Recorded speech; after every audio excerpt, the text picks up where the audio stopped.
contar uma passagem aqui de uma das minhas vivências com Raimundo. Em 2010, 2011, nós realizamos o primeiro seminário piauiense de agroecologia lá em Parnaíba. E aí, isso já em 2011, ó, 2 anos depois da nossa conversa inicial. Porque foi em final de junho, início de julho, 2 anos e um mês, 2 anos e pouquinho dessa nossa conversa inicial aqui nessa área, né? E aí eu chamei o Raimundo, ele falou assim, eu queria fazer um mini curso e tal. Eu falei assim, olha, tem um que é bem interessante, que é de permacultura.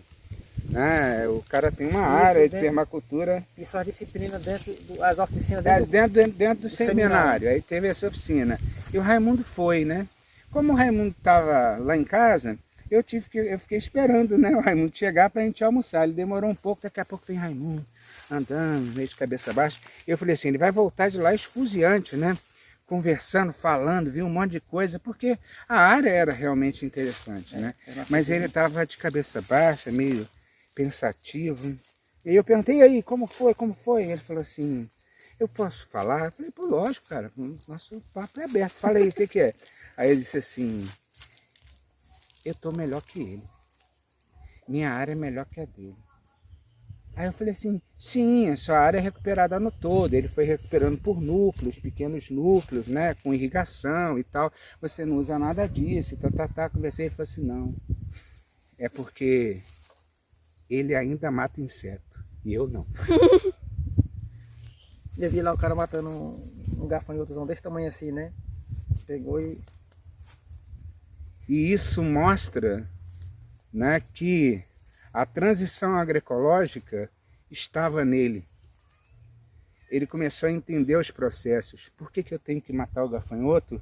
Se tem alguém que controla o gafanhoto, se eu posso ter culturas que o gafanhoto pode comer, apressar a ciclagem de nutrientes, porque ele vai comer e vai descomer, e quando ele descome ele está devolvendo esse nutriente. É importante que ele esteja ali, e se nós estivéssemos na África, era um prato especial, né? Em alguns lugares da África o povo come gafanhoto como come camarão, né? Come cru. Eu nunca tentei, mas um dia eu ainda vou tentar, né? De repente funciona. E aí, Raimundo, você começou a usar urina de vaca. Conta aí. 2011. Aí foi nos livros, né? Eu acho que, se eu não me engano, os livros, aquelas revistas de agrofloresta do Manfred, né? Que falava, né? De agroecologia. Agroecologia hoje. Pronto. Né? Do Manfred. E lá fala da urina de vaca, fala de todas as propriedades, né? Ela é utilizada como repelente, é bastante rico em nitrogênio, que aduba, né? É um adubo foliar também. Você recolhe a urina de vaca, deixa passar ali de 7 dias, aí depois de 7 dias você pega 200 ml e bota em 20 litros de água, aí pode aguar o milho, feijão, o que você quiser. Isso eu passei em 2011, 2012, Flávio. Aí depois, sabe de uma coisa? Porque 20 litros de água, né, nas costas eu achava muito pesado, aí eu cancelei. Então eu tenho muita dificuldade, por exemplo, na horta, às vezes eu perdo um coentro inteiro, assim, um canteiro, como agora, recentemente, agora eu perdi um. Mas eu prefiro fazer o manejo do canteiro, tirar aquele solo ali, botar no pé de bananeira. Tem um vídeo que eu fiz mostrando isso, do que aguar. Eu quero que seja o máximo. Não estou dizendo que no futuro eu não venha fazer alguma cauda, alguma coisa, com muito bem cuidado, mas eu prefiro que seja o mais natural possível. Eu prefiro investir em equilíbrio, deixar plantas, né, para que haja o controle, do que usar algum produto. Mas a urina de vaca é recomendável, não faz mal nenhum, viu? Então, legal. Esse que você está falando é o segundo degrau da transição, que é a substituição. Você substituiu e sentiu a dor na sua coluna, né? Que eu lembro que você dizia para mim assim, dói muito as minhas costas, não vou aplicar isso não. E também é cheiroso, né? A gente ficava cheirosinho. Né? Demora muito tempo, por isso que é repelente, né? Cheiro da urina na planta, né? Então, você vê que o processo de amadurecimento da transição é como tudo na vida. Para uns vem no estalar de dedos, rápido. Para outros demora. Então, tem pessoas que ainda estão no processo de diminuir o uso, de reduzir. Você não, você parou total. Quer dizer, primeiro você reduziu, porque você só usava o chupão, aí depois você já Foi para o processo Não. Para mata-mata eu nunca usei. Nunca usou? Nunca, não. Eu Então, beleza. Só enxada. usava enxada e foice. Beleza. Literalmente foice. Então o que... A nossa família nunca usou mata-tudo. Nunca. Ah, então ótimo. Era só mesmo... O fogo. Só para inseticida e o fogo, né? Isso. Então, beleza. Então, isso já é um passo, olha. Então, eu estou falando aqui para a gente ilustrar esse processo de transição, porque é interessante as pessoas entenderem como o Raimundo conseguiu chegar no patamar, né? Como a Roça da Libertação conseguiu chegar no patamar que se encontra hoje. De tudo, né? De todas as dimensões da sustentabilidade, né? Da questão, e mais ainda, né? Das 6 que se falam e mais outras, né? Que tem a parte espiritual que você trata, né? Tem a parte ética das pessoas que vêm para cá. Então eu vou depois puxar com você essa conversa, porque é importante a gente tratar isso, porque o cara fala assim, ah, eu mudei o meu manejo, mas aí chega aqui e paga uma miséria para o trabalhador que está te ajudando, para o seu companheiro que precisa e que tem uma família para alimentar. Ah, eu mudei o meu manejo, mas vai ali, senta a bolacha na esposa porque não fez a comida da forma que ele queria, né? Tô botando bem grosseiro para que entendam como é. Então não dá para nós... Eu falava isso com o Raimundo. Raimundo, louça, vamos lavar louça, vamos lavar louça. Quantas vezes a gente falava isso? Vamos lavar louça, não é preciso descansar, então vamos. Então isso, eu aprendi muito isso com as EFAs, né? A gente era responsável por lavar cada um o seu, cuidar do seu. É muito, eu tinha isso também, né? Deixava lá, minha mãe, minha avó, eu fui cuidado por vó, imagina, né? Eu era um fresquinho danado, porque para fazer essas coisas, né?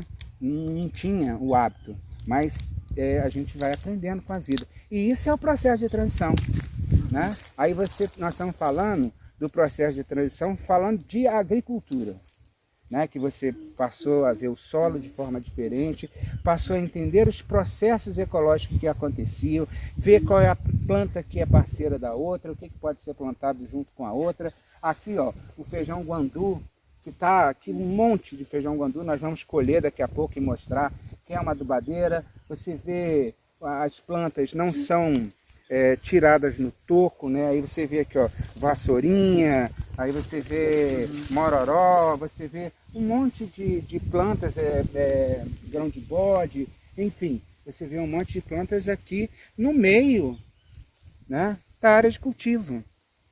Ah, competição. Eu sempre digo, competição é do ser humano.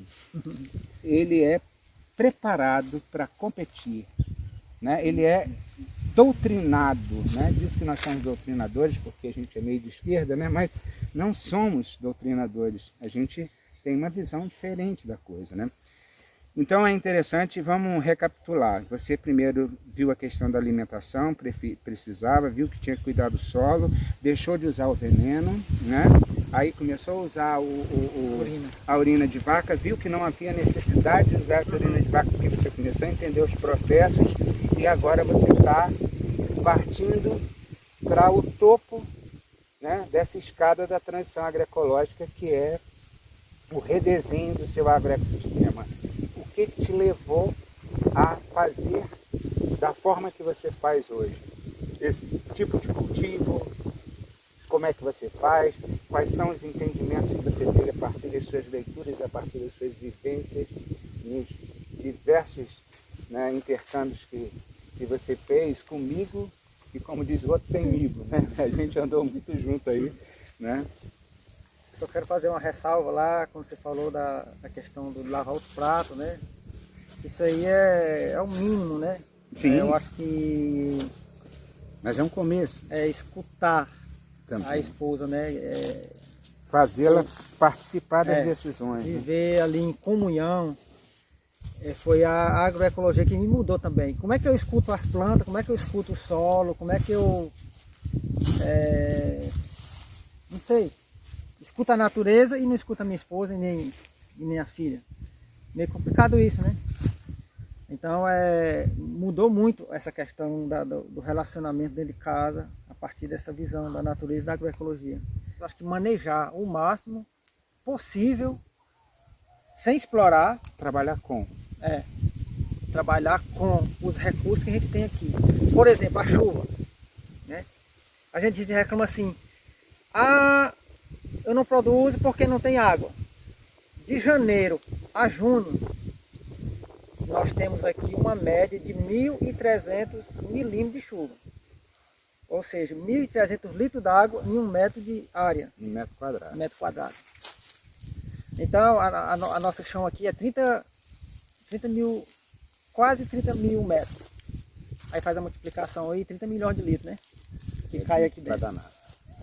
39 milhões de litros d'água cai aqui dentro da área todinha da Roça da Libertação. Então, o nosso próximo projeto, só adiantando para vocês, é fazer uma maneira de guardar pelo menos 20% dessa água, 10% dessa água, e aí trabalhar com ela irrigando aqui. E aí o princípio da diversidade a gente quer, né?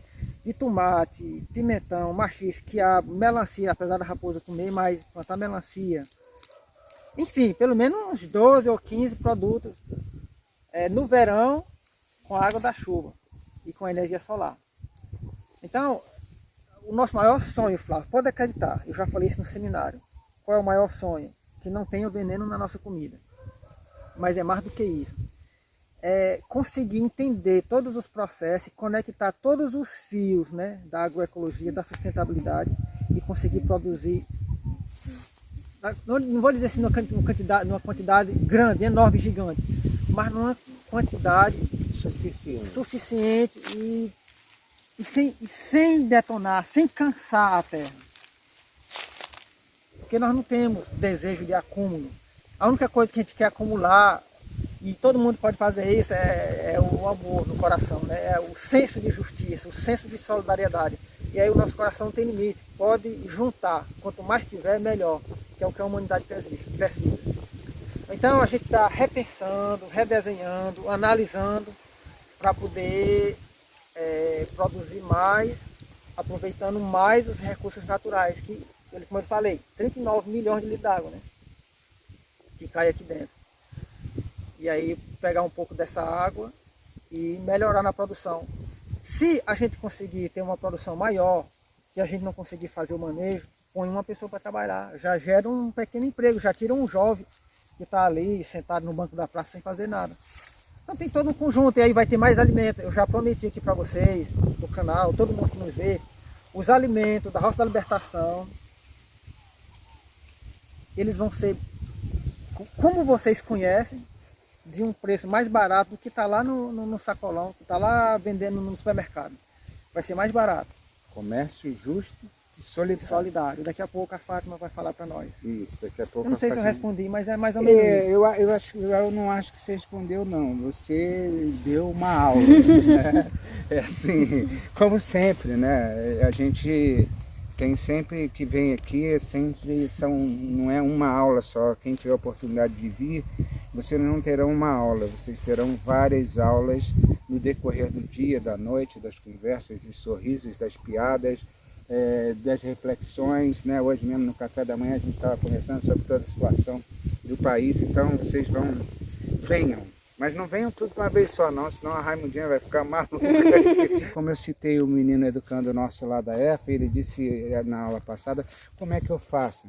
Tá aí, meus queridos, é isso, tem que perseverar. Aqui já existem vários agricultores vizinhos do Raimundo aqui, eles inclusive já trouxe o Luciano. Luciano era um que quando a gente foi lá conversar com ele estava sentado, falou assim, Luciano, eu falei com, acho que era cunhado dele, né? Eu falei assim, pô, faça como o Luciano, que está acreditando. Aí o Luciano é muito calmo, falou assim, acreditar, não acredito muito não, mas está dando certo lá no Raimundo, eu vou fazer aqui. E hoje é uma referência aqui para nós. Eu já mostrei no canal. Né? Já mostrou, eu vi o quintal dele. Então é bem interessante. E aí agora eu estou começando a praticar mais lá mesmo na minha área. Então eu procuro trazer todo o ensinamento que tenho tido de Raimundo, de Seu Rodrigo, de Chico Antônio e de tantos outros, né, que a gente conhece, o Toninho da Arbolota, o